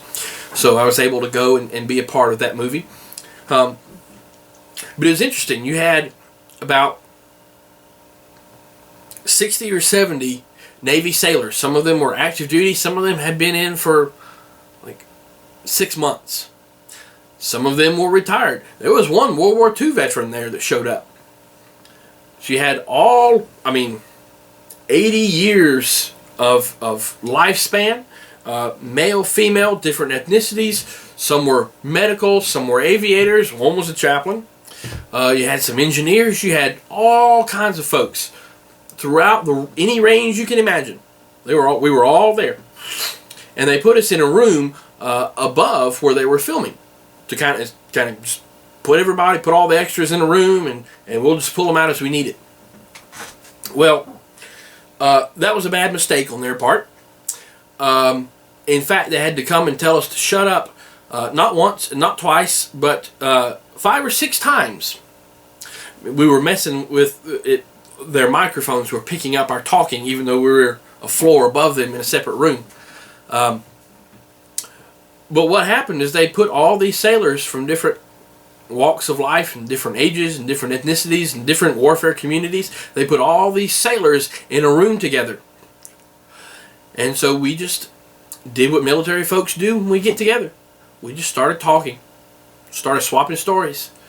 You know, you kind of look at each other's uniform. Oh, you were at such and such place? Oh, yeah, I was there from this on to this long. Oh, well, I was, I never made it there, but I made it over to this island over there. Oh, I was there later, a few years after that. Yeah. You just talk and you swap stories. They call them sea stories. You just are swapping stories and listening to each other talk about what you went through, what you are going through, some of the crazy stories. Maybe. Just a thought. If you got the personality and the patient has the personality, you might even be able to go up to them and say, hey, tell me a funny story that you haven't been able to tell your family because, it's that kind of story. That might be what helps that veteran open up. I don't know. Anyway, we were all up there in this room just swapping stories back and forth. About 70 folks just telling each other our stories. You've been here, you've been listening to each other as we swap stories. We were all doing life review right there. Even the 17-year-old guy, he's sitting there, and he don't have a whole lot of stories. He's got like boot camp stories, and that's it. But he's listening to all these other people tell their stories, and they're listening to his boot camp story. And we're just doing life review together. So much of the production and directors had to come and tell us to be quiet 5 or 6 times. Many times, because we were ruining their film. Anyway, just as no one person is the same as another, no veteran is the same as another veteran. There are a variety of experiences. It can be helpful to consider that similar experiences are shared among veterans. For some, their time in the military was memorable, but was not really impacting on their post-service life. It was something I did for a while, and that's it. For others, it may be the key highlight in their lives and the most significant contribution made in their lifetime. Veterans all have had some degree of military training that included training related to controlling one's emotions and emphasizing a stoic response to pain and suffering. And that training can manifest at the end of life, which can result in physical pain being denied and emotional pain being stifled. So it could be stifled end-of-life pain. It is important to remember that suffering may be happening even if there's no outward signs. Or there may be no suffering at all. Again, it depends on the veteran.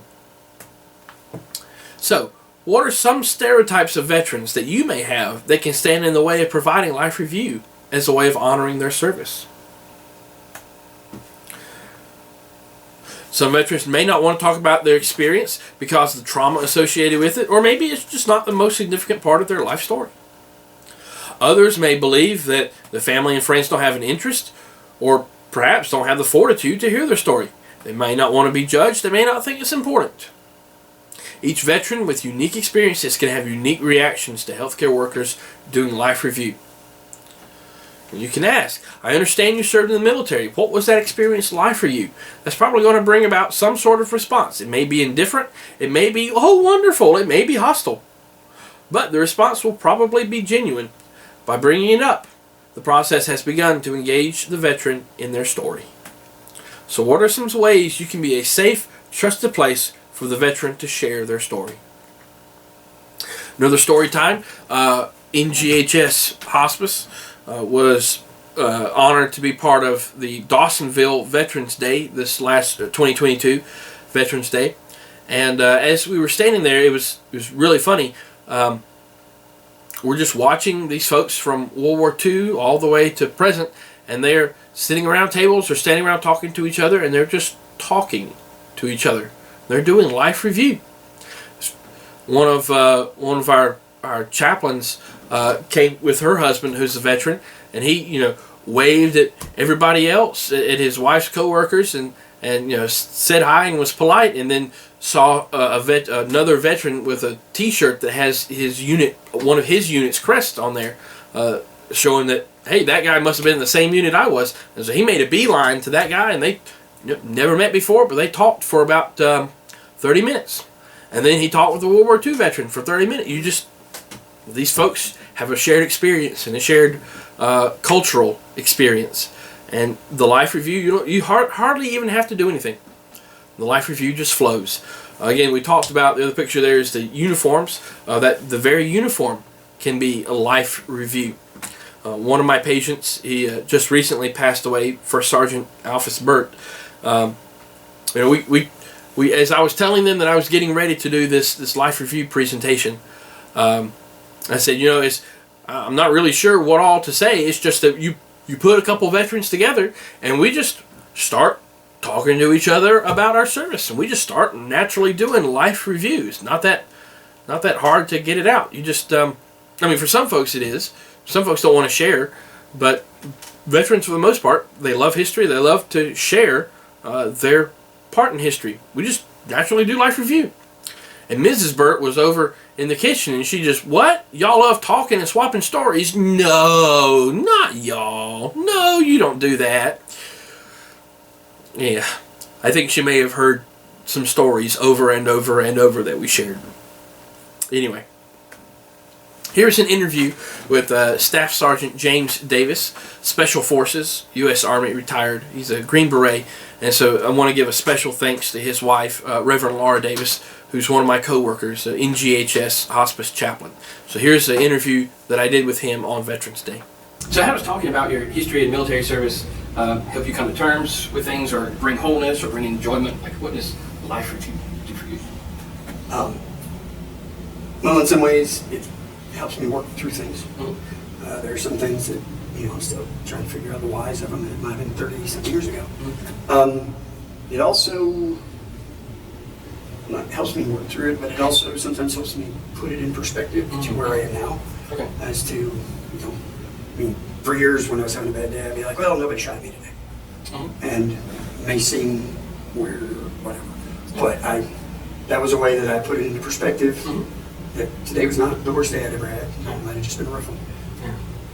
So a little bit of meaning making thrown in with a life. Okay. And one thing, like when I talk to people or tell stories or whatever, I tend to try and tell the ones I can tell funny. Mm-hmm. If I talk about anything else, I must really like the person because I'll tell a serious story. But even the funny ones, a lot of times there's something I'm trying to work through on it. And it doesn't mean, necessarily, I'm using someone as a counselor. Yeah. But it means there's something I got to figure out about it so I can tell it funny or talk my way through it. Yeah. Okay. So it could be, as the more deep you go, the more trusted the other person. Yeah. Okay. And they're, like, I mean, I've been with my wife for over 20 years now. And the other night we were talking, and I was telling her something. I said, "What?" And she goes, "I've never heard that story before." I thought she'd pretty much heard most of my story. But that was one she hadn't heard. And I mean, it wasn't that I wouldn't trust her, it just wasn't one that I had to work through as much. Okay. Not necessarily, I mean, there's some that she's heard probably 500 times. Yeah. And she could probably tell them as well as I can. But, she has come to realize that some of those, there's something that I'm stuck on about it, trying to figure it out. And so, yeah. Okay. Awesome. I think especially with healthcare people, having worked in the healthcare industry, one field for over a decade at one point, I have some understandings there, and my wife still works in that field. So, but when you're doing it, I mean, I would say the healthcare workers, ask kind of open questions if they seem to want to talk about it, and just be willing to ask questions, but also know when to just let them talk, because there's some things that you may not completely understand, but they need to communicate it. Yeah. So let them communicate it. Then you can maybe go back later and ask questions if you need to, but they just might need to get it out. Just shut up and listen. A lot. Okay. So, yes, generic questions first, and then go from there. Okay. Okay. And then, so also, I guess, like we were talking about earlier, building relationships would be a good way to help produce some of the things that a veteran might need to get out of their system or talk about, or even if it's just sitting and shut up and listen and be quiet.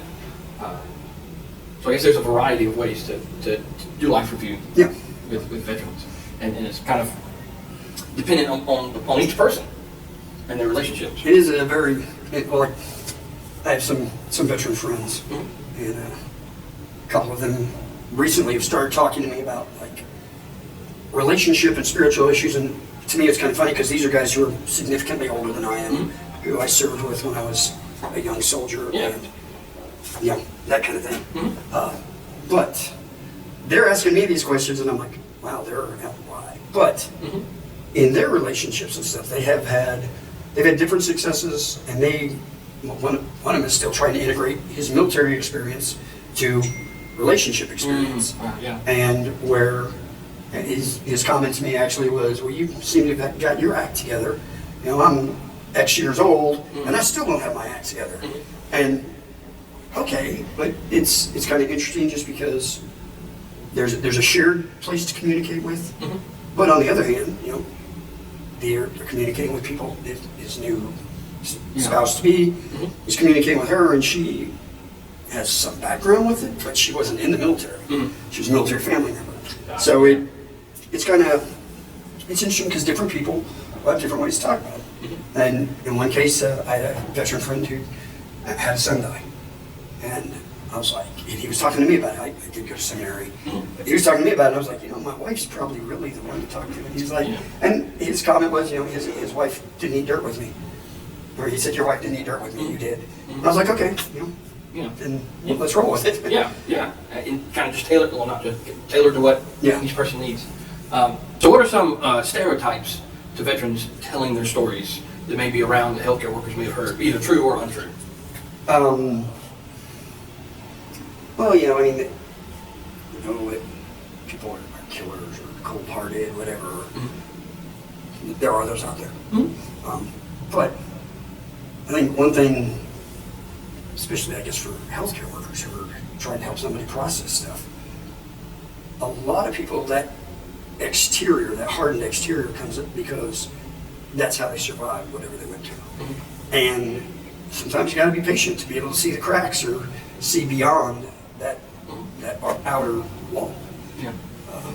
And I mean, you do get that. Like I spent time in Special Forces, and everybody has their own, vision of what that is. They're Rambo or whatever. Not so much, but the stereotype is one thing, and people aren't always up to dealing with the reality. Then again, I mean, sometimes the reality is worse than the stereotype could imagine. And when they're telling it, they're telling it with kid gloves on. Yeah. They're talking about it, and certain things are getting left out just because they don't know how this person's going to receive it. And that answers your question. Oh yeah. Because not everybody. It seems like a lot of times the only interaction, and this is not just true of healthcare workers, but people in general, the only interaction that folks have with military is what they see on TV or a TV show or a movie. They're broken inside somewhere. When the patient might have just been in for 4 years and sat behind an admin desk. They're probably not. They would be more open to sharing their stories than other folks. I know people who went through. I saw what I considered some horrible stuff.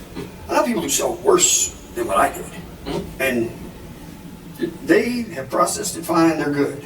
It doesn't haunt them later on. Yeah. There's some things that at the time I thought would have been like horribly traumatic and bothered me for the rest of my life. Now in retrospect, those things not so much, but other things do. And so some people have great coping mechanisms and it's never an issue for them.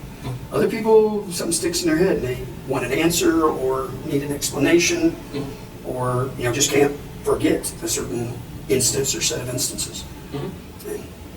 And I mean, we were talking about the stories earlier, but one thing, as I will tell stories, like I said, I try and tell the funny ones.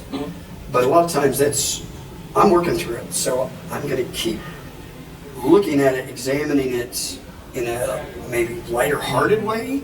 So maybe the other person doesn't realize that I'm stuck on this point and I'm trying to figure it out. But it's giving me more exposure to it. So if it's something that I'm like, that was horrible. Okay, maybe it becomes less horrible the more I talk about it. Or maybe I find a point that, this helps me put it in a better frame of reference. But it's, sometimes to get past it, you got to revisit it over and over and over. And I don't want to get stuck in the loop with it. And there's some things that I know I get stuck. But one of the ways I do it is working through. I mean, I had a psychologist tell me after, and I'd been in the middle, I'd been in Special Forces for a while, had some kind of weird happen and I was stressed out about it. And he was like, oh no, that's normal. And I was like, that's normal? He said, yeah, guys in your line of work, that's completely normal. And now all of a sudden it became, wait, guys, this kind of behavior is completely normal for people in my line of work. And it helped me actually start putting things in perspective. So that was kind of a mix of both. I'm like other folks in this field, but also this person has earned, they're talking about professional, they've earned the right to hear what I'm saying. And they validated it as well. Okay. So what can healthcare workers do to earn a veteran's trust? So they'll share stories. One, kind of be upfront with them. Honest one, don't blow smoke. Yeah. You don't blow smoke at them. If something's wrong, you say, hey, this is the situation. You'd be cool, you'd be kind about it, but keep them in the loop because they don't want to be out of the loop. Yeah. And so, you should do that because you got to have trust before they're going to open up about something that matters. And they may talk about stuff that is superficial to them. And that may be a way to see if they can trust you with something more or if they should just let it go. So, if they're telling you about something, there's that pause where they're obviously wanting to hear something from you. And in that, I would say, be authentic. Be truthful in what you're saying. Now, I'm not saying, be the guy sending the steak back at your restaurant. But say, wow, that's A, B, C, that's whatever. Or say, I can't imagine that sounds X, Y, Z. Because some people can't wrap their mind around stuff that people are going to tell them in war zones. It might make it up the intellectual elevator, but it doesn't sink in that this can really happen, that this can be a truism. Okay. Would it help for the healthcare worker to share some of their stories? Potentially, especially, if they're a veteran or if they've been around them. But the other thing is, share some of the stories. If you worked in trauma medicine way back when, that doesn't mean you don't say people's names or whatever. You say, hey, one time this happened. Yeah. And you're not wanting to one-up the veteran with story, but it might be something that's similar that lets them know, hey, you might have some inkling of what they're talking about. And have a common ground. Healthcare workers face death, illness, whatever. On the radio. Make you find some common ground there. Okay. You have had the benefit of some time, Yeah. you know, to process and to go over the stories over and over again. And so, I mean, with that time is maybe well, you've said it yourself, different perspective, right? But it seems like there can be some healing there that maybe couldn't be 35 years ago, you know? I mean, there are things when a wound is fresh, you don't want to talk about it. I mean, you really don't. Not to anybody who wasn't actually there. As time goes on, okay, you get scar tissue, you don't necessarily want to rip that open. Yeah. But you might, want to let it heal a little more, a little deeper, and get to where you can. And being able to think about things in retrospect with time, that can give you a lot. It depends on how much time you have and how much you want to spend on trying to sort it out. So, James, if you had to think about, like, so your father, your dad, is 97, World War II veteran. Someday we want you to be 97, veteran. But so he's had that time and perspective. What would you say as you get closer to the end of life? You know, in hospice, we're working end of life. As you yourself someday will approach end of life, how do you hope that the work that you've done in life review, or how do you hope that your family would honor your stories? What can that nurse or social worker do to help? Well, there are things that I wish were more emphasized than others. Not necessarily by me. I mean, there are some people out there who know me for certain things that were useful at the time. Maybe I don't want to be known for that. And so, I would say, as you're doing this, especially the veterans, ask them, what they were proud of, what was something that was a good takeaway for them. And that may take a little bit of trust, because there may be a few things, or maybe like one thing ever in their military career that they really liked. I would hope there's more, but I know I have saved some people's lives. I've delivered 3 babies that weren't mine. But those are the things I would rather be known for than some of the others. So, are there any techniques that you do for life review? A variety of techniques, or is there just kind of one go-to? Journaling, or He's a story writer. He's a writer. When I write, a lot of times I will write about my experiences without writing about my experiences. Because honestly, there's some experiences I don't get to talk to people about. So I'll write and I'll incorporate elements of my life into a story. And it helps me get some catharsis out of that by writing that kind of story. I read a lot. I read the Bible a lot. Military history. Yeah. Well, and I'm big on military history. I know a lot of military history. I find the font of useless knowledge with a lot of military history. But that also helps you process. It does help me process, especially like if it's somebody I met, or somebody I knew, or someplace I've been. Like, it's interesting to read, and you go, oh, okay, yeah. And and again, there's some things that on some level I'd like to read them, but on other levels I know that's just too open for me, and I'm not, and that's probably not a good idea. It'd be cool to remember that, okay, these guys may be old and whatever, but for whatever they did at whatever point in their life, that's something, even if they're a grumpy old person now, have the respect for what they did. And if they want to talk, listen, and if they don't push. But just realize that at some point these guys wrote a blank check to our government saying, for everything up to including my life, here you go. And no matter where they went, what they did, whatever, they were willing to do that. And just realize that sometimes is a very expensive check when it got cashed out. Well, thank you. All right, so here's some guidance, a few slides on guidance, on advice. Not all JAG lawyers fly planes. Not all pilots fly planes. Some fly helicopters. Not all SEALs, Navy SEALs, are bulky and built. Not every veteran sees combat. Not every soldier is deployed. Not every Vietnam vet is drunk and homeless and drug abusing and broken. PTSD does not equal broken. Not every veteran is honorable. Just some soldiers, are paper pushers or cooks. But if their service is honorable, then they're honorable.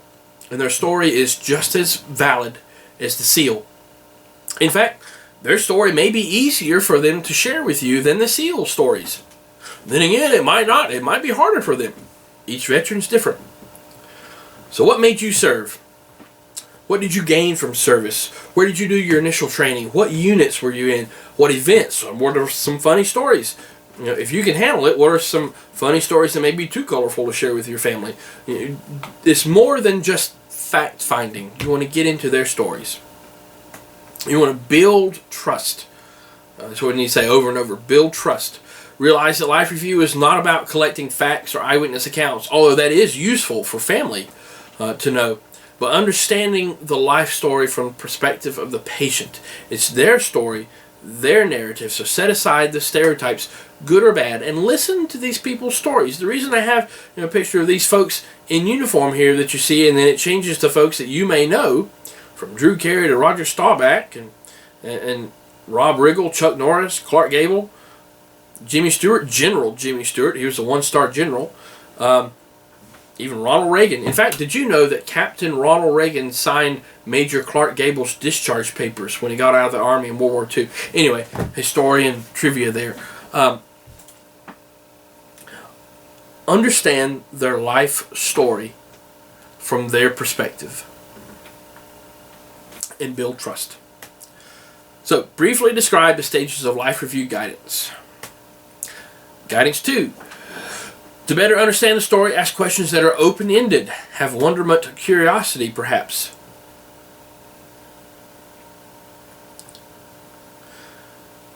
It may be useful to note. It may be useful to note that you worked in the ER if you had that experience or some trauma experience.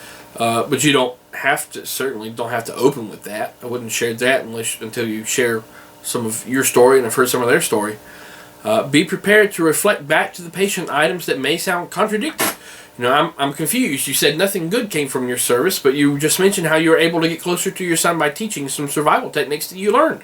Is that maybe something good that came from your time in service? You know, and if you can't reflect back, it's okay.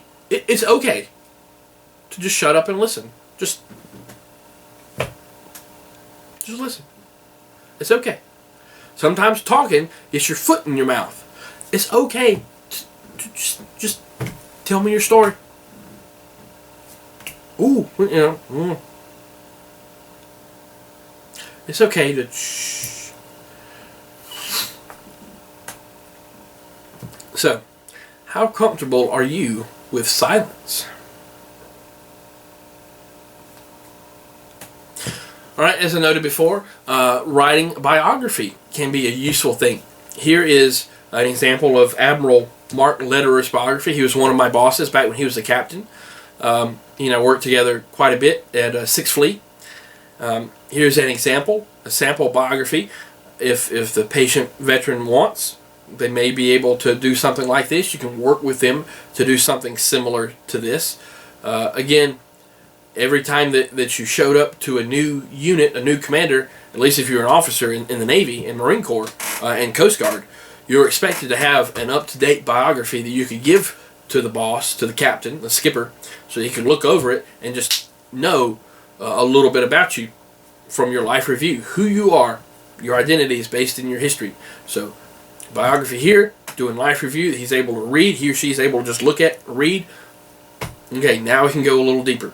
So, maybe doing a biography here, like Admiral Lederer's, or like the one that I had earlier. We'll try to attach it in some way to different presentations. Writing a biography, a short one-page biography, can be a good way to do life review.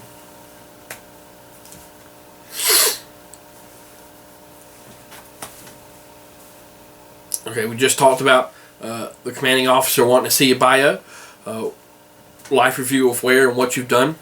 You know, sometimes folks just won't share. This picture is the top picture there. Is my grandfather, Staff Sergeant Charles Siegler. You know, he never shared his story of service, even though we were both in the military. Even though I was in the military shortly before he passed away, he never shared his story. All I knew is he was in the Signal Corps. He was drafted. He was in Germany.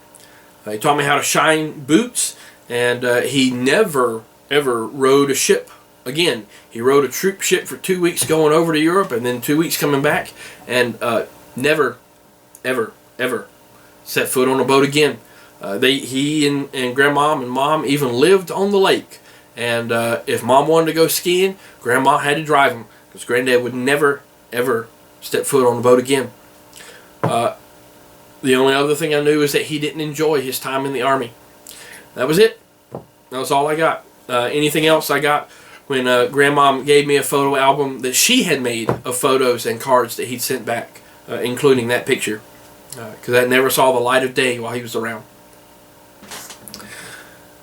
My dad, the next photo there, was a captain in the Army Dental Corps.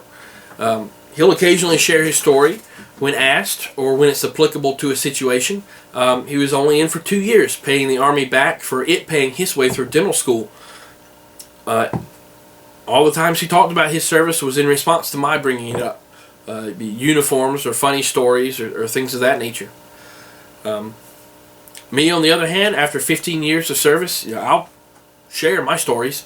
That may be because I'm a historian by training, as well as a minister, and I see the importance of life review. But I'm open to share stories. So you might get, the guy that was in for 2 years and will share some stories. You might get the guy that was overseas for a while and won't share anything, or you might get the lifer who will share everything. You never know. Don't stop just if you get a no. It's okay. Chalk that one up to experience and try again with somebody else. It's okay. It may be helpful, instead of having to write a bio, to record a video or a journal, if they're willing to do that, and leave it to their kids or grandkids. It could just be a simple conversation. It could be full-blown therapy. It could just be a simple, hey, what branch were you in? What was your job? When were you in? Thank you. Thank you. I'm not going to, each veteran's different. Each clinician is different. I'm just giving you some tools to do some life review. So take some time. I know some teachers have said in the past, take some time to write your own obituary. I would encourage you to take some time to write your own biography. And maybe as you piece that together, you're doing some life review on yourself. Maybe that can help you as you do life review for veterans. Some more guidance. Anticipate that some veterans will surprise themselves with some memories they've forgotten or failed to integrate with their life story. There's one example, that one specifically, talking about prayer and about how that memory was not integrated into their narrative until they did life review.